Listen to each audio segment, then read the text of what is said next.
نار الكتابة احرقت اعمارنا، فحياتنا الكبريت والاحطاب. ما الشعر ما وجع الكتابة ما الرؤى، اولى ضحايانا هم الكتاب. يعطوننا الفرح الجميل وحظهم حظ البغايا، ما لهن ثواب.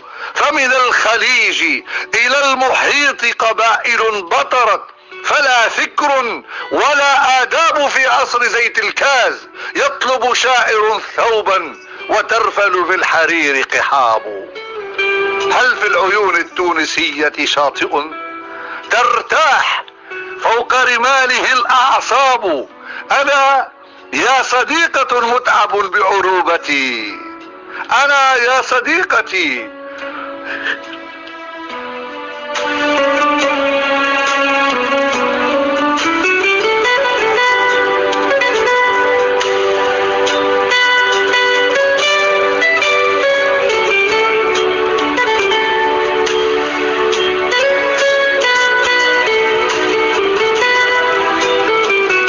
تونس الخضراء هذا عالم يثرى به الأمي والنصاب.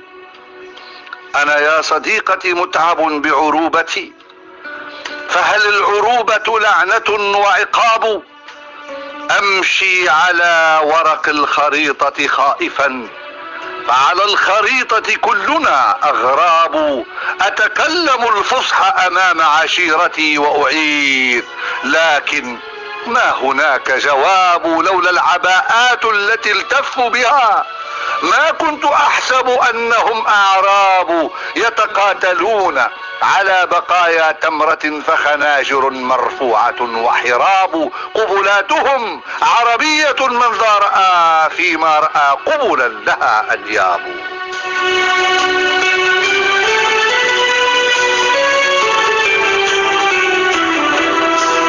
يا تونس الخضراء كيف خلاصنا؟ لم يبق من كتب السماء كتاب. ماتت خيول بني أمية كلها خجلا، وظل الصرف والإعراب. فكأنما كتب التراث خرافة، كبر عمر ولا خطاب. وبيارق ابن العاص تمسح دمعها، وعزيز مصر بالمفصام مصاب. من ذا يصدق أن مصر تهودت؟ فمقام سيدنا الحسين يباب. ما هذه مصر؟ فإن صلاتها عبرية وإمامها إرهاب. ما هذه مصر؟ فإن سماءها صغرت وإن نساؤها أسلاب. إن جاء كافور فكم من حاكم قهر الشعوب وتاجه قبقاب.